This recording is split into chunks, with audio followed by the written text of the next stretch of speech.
Ya hal yang mungkin tidak pernah dirasakan oleh generasi-generasi sebelumnya. Dan mendengar apa tadi, puisi yang dibacakan oleh teman-teman di Kompas TV membuat saya benar-benar terharu. Bagi orang yang tidak terbiasa pulang kampung saat Ramadan pun terpaksa tidak bertemu dengan keluarga atau bahkan mungkin dipaksa tidak ketemu keluarga itu rasanya berat sekali ya Iman? Luar biasa dan memang ini belum pernah terjadi dan menjadi hal yang baru.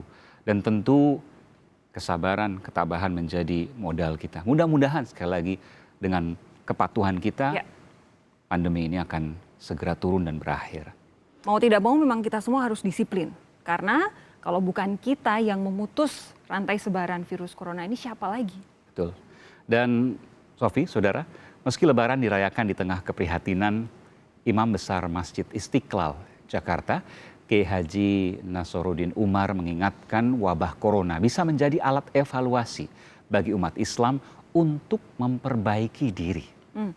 Berikut perbincangan saya dengan Imam Besar Masjid Istiqlal Kiai Haji Nasaruddin Umar yang sudah kami rekam sebelumnya. Berbagai upaya terus dilakukan oleh pemerintah agar penyebaran virus corona tidak semakin meluas. Bagaimana umat Islam bisa berperan dalam membantu mengatasi melawan virus corona ini? Kita tanyakan langsung kepada Imam Besar Masjid Istiqlal Kiai Haji Nasaruddin Umar yang bergabung bersama kami melalui sambungan Skype. Selamat malam, Prof. Nasaruddin. Selamat malam, Assalamualaikum warahmatullahi wabarakatuh. Waalaikumsalam Para warahmatullahi pemirsa. wabarakatuh. Prof, ini kita sudah akhirnya bisa merayakan Idul Fitri di tengah pandemi. Apa pelajaran berharga yang bisa diambil oleh umat Islam ketika harus merayakan hari raya yang biasanya dirayakan dengan penuh sukacita, tapi saat ini harus kita hadapi karena ada pandemi, Prof? Ya, pertama saya ingin mengucapkan selamat dulu kepada segenap umat Islam ya, karena sudah melewati bulan Ramadan ekstra. Saya katakan Ramadan ekstra karena Ramadan saja itu sebetulnya sudah cukup mengajak kita untuk berpuasa, menahan makan, minum, berhubungan suami istri. Tapi ini ada plusnya Ramadan kali ini karena kita juga harus tanda kutip ya dirumahkan oleh suatu kondisi yang sangat mencekam di luar sana ya, virus corona ya. Nah, apa yang dilakukan sebagai seorang umat Islam, kita sudah telah melakukan kontribusi yang sangat besar.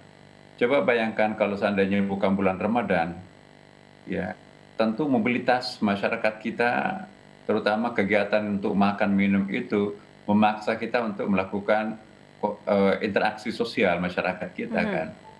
Tapi karena ada puasa juga kemarin kita lewati selama sebulan penuh, membatasi kita ya tidak ada pergerakan untuk cari makan, tidak ada pergerakan cari minum, dan lain ya kan.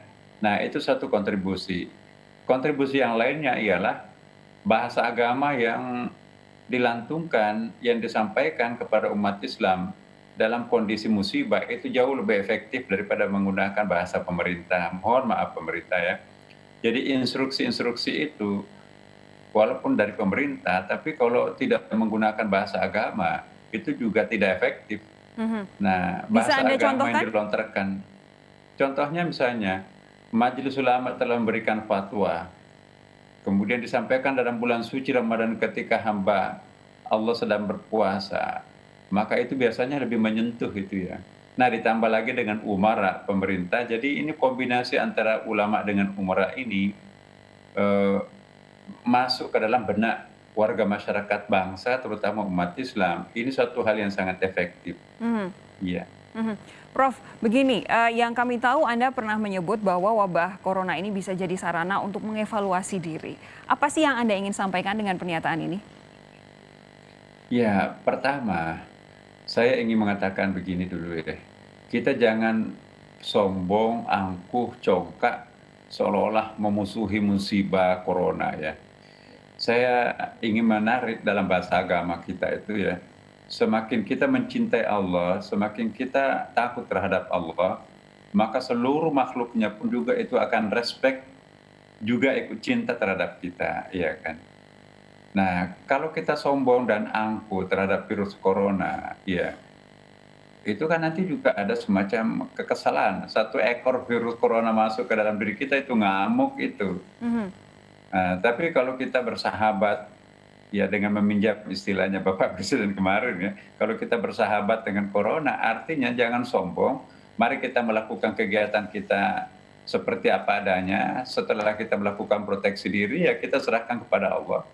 Nah, insya Allah corona itu kan juga makhluk Allah ya kan. Makhluk Allah semuanya itu cerdas. Dia tahu siapa yang akan diganggu, siapa yang tidak akan diganggu. Nah, karena itu saya ingin mengingatkan kepada kita semuanya ya bahwa menghadapi corona ini ada evaluasi. Mungkin corona ini semacam utusan Tuhan untuk mengangkat kita ke dalam rel yang benar. Mhm. Selama ini kan kita menjalani rel yang keliru, yang nyasar, ya kita dibenarkan.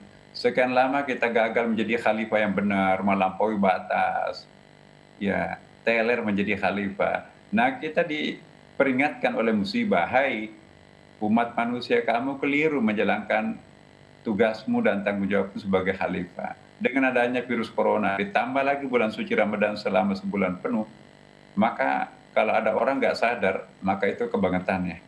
Nah, dengan adanya virus corona plus Ramadan, maka insya Allah keluhuran budi pekerti manusia yang ditampilkan nanti dalam bentuk statementnya, perilakunya, etikanya, baik dalam pribadi maupun bermasyarakat, maka itulah harapan kita semuanya. Tidak ada musibah tanpa membawa hikmah.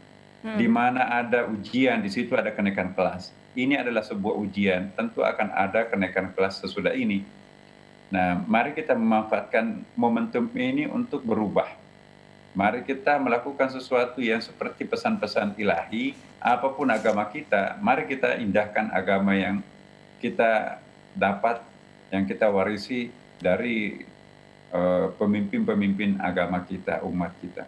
Iya, itu maksudnya, Mbak. Begini, Anda tadi menyebut soal momentum untuk berubah. Ini kan menarik sekali karena kemarin sebulan umat Islam sudah menjalankan ibadah puasa. Ibadah puasa selama ini dianggap sebagai ibadah yang paling membuat kita bisa merasakan bahwa kita manusia yang kecil, begitu makhluk yang kecil, makhluk yang mau tidak mau harus menurunkan egonya sehingga bisa merasakan apa yang diderita oleh saudara-saudara yang tidak seberuntung kita. Tapi kemudian ketika ini kita sudah menjalani 1 bulan penuh puasa, lalu agak sulit untuk merayakannya seperti biasa. Dan tadi Anda bilang ini jadi momentum untuk diri kita berubah. Apa sih yang Anda harapkan dari umat Islam di Indonesia setelah ini? Karena kita masih akan menghadapi virus corona ini barangkali beberapa bulan ke depan.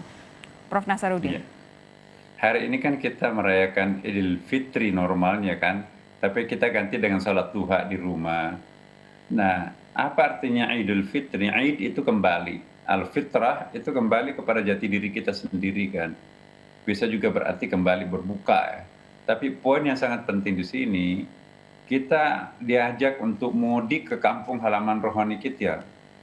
Ya, kita tidak bisa mudik ke kampung halaman biologis kita. Ya, ya. Nah, kita sekarang ini diajak balik ke kampung halaman rohani di langit.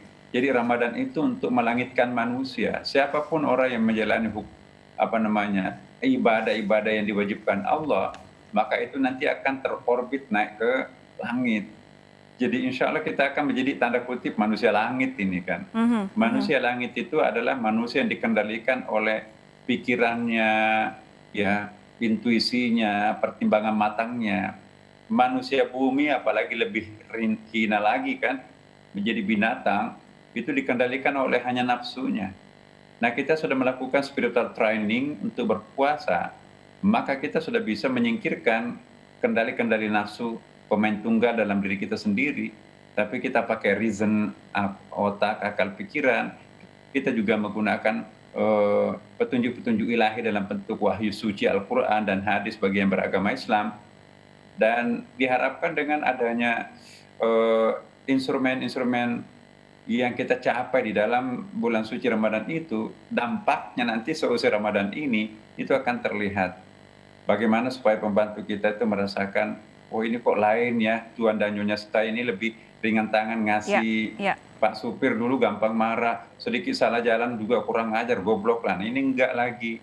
Tetangga kita juga merasakan ada kelainan dalam diri kita ini dalam arti positif ya, ini gampang berbagi, ya kan, ada kasih sayang di antara keluarga lebih dalam, intensif, kemudian juga lebih taat kita untuk menunaikan kewajiban-kewajiban publik kita, tidak melanggar lalu lintas, ya kan, tidak lagi malas-malas membayar pajak, tidak lagi rajin berutang tapi malas membayar.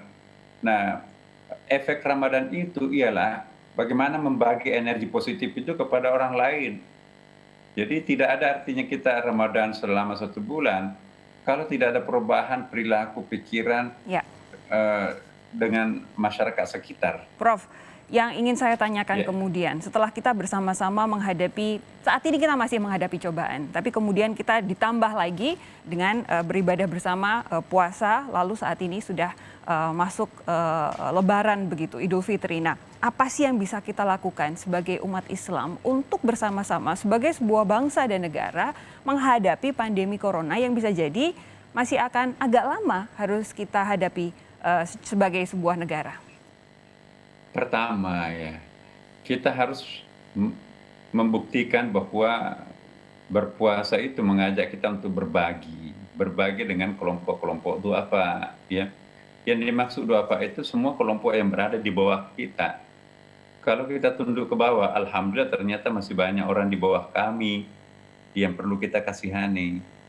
Jadi situasi seperti sekarang ini adalah lahan subur untuk berbuat baik, menanam amal, panennya nanti di akhirat itu pasti besar pahalanya itu.